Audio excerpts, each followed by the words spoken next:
जिसकी मदद से वो टाइम को स्टॉप कर सकता था। अब कर्मकांडी हर रोज टाइम को स्टॉप करके पूरे सुपरमार्केट में घूमने लगता और वहाँ पर आई हुई सारी ब्यूटीफुल लड़कियों को देखने लगता। कर्मकांडी हमें बताता है कि जब वो छोटा था तो उसके घर पर एक बहुत ही सुंदर सी लड़की रहने आई थी। वो लड़की दिन भर घर में नंगी घूमती रहती थी, तो कर्मकांडी भी उसको देखकर बहुत एंजॉय करता था। अब कर्मकांडी जब भी टाइम को स्टॉप करता था तो वो मॉल में ही सभी लड़कियों के कपड़े उतारकर उनकी नंगी पेंटिंग्स बनाने लगता था। वो बताता है कि उसने किसी नॉवल में पढ़ा था कि लड़कियों को पेंटर्स के साथ अफेयर करना बहुत पसंद है। फिर अपनी ठरक मिटाने के बाद कर्मकांडी जब टाइम को फिर से नॉर्मल करता तो वो सारा टाइम बीत जाता जिसको उसने स्टॉप किया था। फिर अगले दिन कर्मकांडी से मिलने उसका दोस्त फफूंदी कुमार आता है। फफूंदी कुमार को पता था कि कर्मकांडी अभी भी बेदर्दी के बारे में ही सोच रहा है, इसलिए वो उसे कहता है कि तुम्हें अब बेदर्दी को भूल जाना चाहिए। अब क्योंकि फफूंदी कुमार उसे यही बातें बार बार कहता रहता था, इसलिए इससे परेशान होकर कर्मकांडी इस मूवमेंट को भी पॉज कर देता है। इसके बाद हमें दिखाया जाता है कि फफूंदी कुमार और कर्मकांडी बचपन से ही बहुत अच्छे दोस्त थे। वहीं जब कर्मकांडी की माँ कुछ लेने के लिए घर से बाहर जाती तो वो दोनों नंगी मैगजीन्स देखकर अपना छोटा नुन्नू हिलाया करते थे। फिर एक दिन जब वो दोनों ऐसे ही हिला रहे थे तभी अचानक कर्मकांडी की मॉम वापस आ जाती है और उन दोनों के खड़े नुन्नू को देख लेती है, जिसको देखकर उसे लगने लगता है कि ये दोनों आपस में ही कुछ गलत कर रहे थे।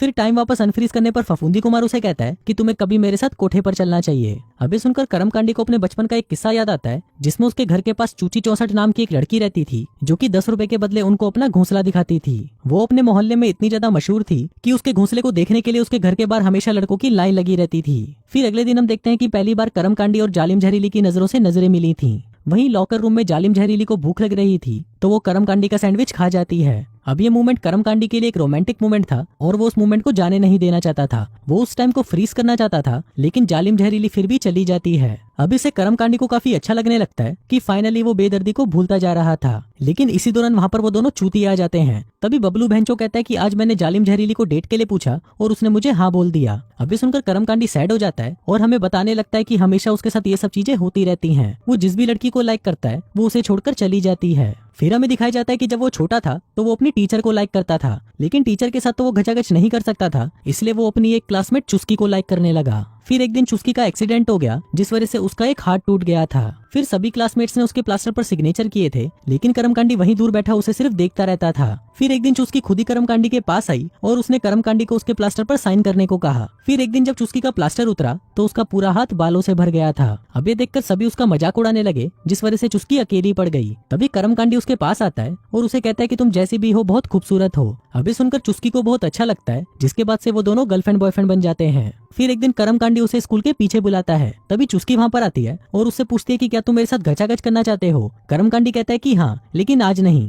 कल मुझे तुम फिर से यहाँ पर मिलना, क्योंकि कल स्कूल की छुट्टी है और यहाँ पर कोई नहीं होगा। फिर अगले दिन कर्मकांडी वहाँ पर आकर उसका वेट करने लगता है, लेकिन वो वहाँ पर नहीं आती। फिर बाद में उसे पता चलता है कि उस लड़की का तो ट्रांसफर हो गया है। फिर अगले दिन जब कर्मकांडी स्टोर पर जाता है तो वहाँ पर बबलू भैंचो और गुड्डू गंडमारा आपस में बातें कर रहे होते हैं। फिर बबलू भैंचो उसे बताने लगता है कि कल रात मैंने जालिम जहरीली की दबा कर ली। अब ये बात सुनकर कर्मकांडी का तो दिल ही टूट जाता है, लेकिन तभी वहाँ पर उनका मैनेजर जॉनी भैया आता है, जो उनको कहता है कि मैंने अपने दोस्त के साथ एक शर्त लगाई है और अब हमें उनकी टीम के साथ एक फुटबॉल मैच खेलना है। फिर शाम को वो सभी फुटबॉल मैच खेलने के लिए जाते हैं, लेकिन उनमें से किसी को भी फुटबॉल खेलना नहीं आता था, इसलिए वो बुरी तरह से हार रहे थे। अभी सबसे कर्मकांडी बोर होने लग जाता है, इसलिए वो टाइम को स्टॉप करके इधर उधर घूमने लगता है। फिर जब वो कुछ लेने के लिए कैफे में जाता है तो वो वहाँ पर एक आदमी को देखता है जो अनफ्रीज होकर वहाँ से भाग जाता है। फिर जब कर्मकांडी घूम फिर कर टाइम को फिर से नॉर्मल करता है, उसी दौरान बबलू भैंचो बॉल को इतनी जोर से हिट करता है कि उससे लगकर जॉनी भैया का नाक टूट जाता है। अब बबलू भैंचो उसे हॉस्पिटल ले जाने लगता है, जिस दौरान वो कर्मकांडी को कहता है कि जालिम जहरीली को घर छोड़ देना। अब घर जाने से पहले कर्मकांडी और जालिम जहरीली एक कैफे में जाते हैं, जिस दौरान कर्मकांडी उससे पूछता है कि क्या तुम और बबलू भैंचो डेट कर रहे हो। इस पर जालिम जहरीली कहती है कि ऐसा कुछ नहीं है, हम दोनों तो सिर्फ अच्छे दोस्त हैं और मैं उसके साथ मूवी देखने सिर्फ एज ए फ्रेंड गई थी। अभी सुनकर कर्मकांडी खुश हो जाता है,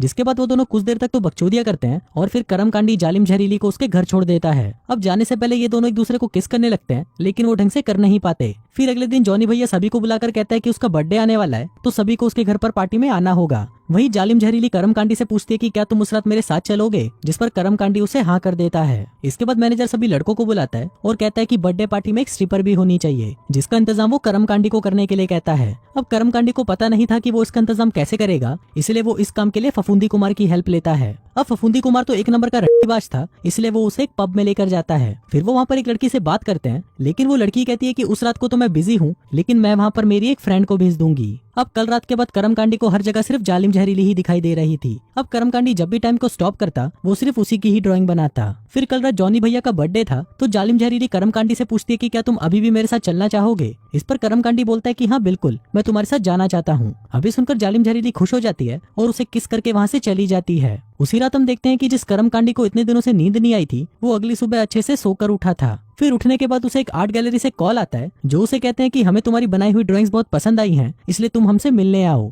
अभी सुनकर कर्मकांडी बहुत खुश हो जाता है, लेकिन तभी दूसरी तरफ हम बबलू बहनचो और गुड्डू गंडमरे को देखते हैं, जो सिर्फ कर्मकांडी के मजे ले रहे थे। फिर रात को कर्मकांडी अच्छे से तैयार होकर जालिम जहरीली के घर पर जाता है और उसे उस आर्ट गैलरी से आए हुए कॉल के बारे में भी बता देता है, जिसको सुनकर जालिम जहरीली को भी बहुत अच्छा लगता है। इसके बाद वो दोनों उस पार्टी में जाते हैं, लेकिन तभी कर्मकांडी वहाँ पर बेदर्दी को देखता है। फिर कुछ देर बाद वहाँ पर वो स्ट्रिपर भी आ जाती है और ये वही चूची 64 थी, जो कि बचपन में 10-10 रुपए में सभी को अपना घोंसला दिखाती थी। इसके बाद कर्मकांडी मूतने के लिए जब वॉशरूम में जाता है तो उसे वहाँ पर बेदर्दी मिलती है। अब बेदर्दी को कर्मकांडी और जालिम जहरीली को साथ में देखकर जलन हो रही थी, इसलिए वो कर्मकांडी से पूछती है कि क्या मैं फिर से तुम्हारी गर्लफ्रेंड बन सकती हूँ। लेकिन अब कर्मकांडी को उसमें कोई इंटरेस्ट नहीं था, इसलिए वो उसे मना कर देता है। वहीं नीचे हम जॉनी भैया को देखते हैं, जो कि जालिम जहरीली को चूसने की कोशिश करने लगता है, लेकिन जालिम जहरीली को ये सब अच्छा नहीं लग रहा था, इसलिए वो यहाँ से जाने लगती है। फिर वो जैसे ही कर्मकांडी को लेने के लिए ऊपर जाती है, तभी वो देखती है कि बेदर्दी कर्मकांडी को दबाकर चूस रही है। अब ये देखकर जालिम जहरीली गुस्सा हो जाती है और वहाँ से जाने लगती है, लेकिन तभी कर्मकांडी टाइम को स्टॉप कर देता है और सोचने लगता है कि वो जालिम जहरीली को क्या बोलेगा, लेकिन वो कुछ सोच नहीं पाता। फिर वो टाइम को वापस अनपॉज करता है, लेकिन तब भी वो जालिम जहरीली को मना नहीं पाता।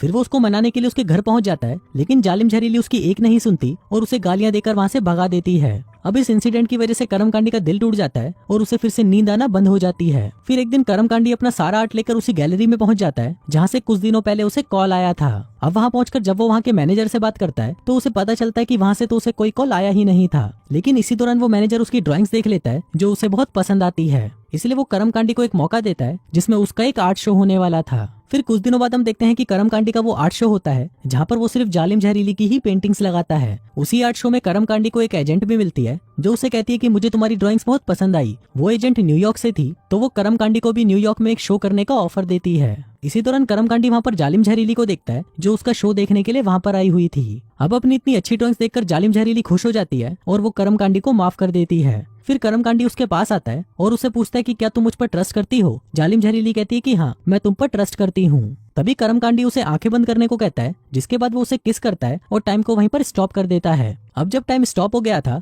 तो कर्मकांडी के साथ अब जालिम जहरीली भी वहाँ पर घूम सकती थी। फिर कर्मकांडी उसे बाहर लेकर जाता है। बाहर बर्फ गिर रही थी, जिसके बीच वो दोनों खड़े होकर एक दूसरे को किस करने लगते हैं। और इसी के साथ ही ये कहानी यहीं खत्म हो जाती है।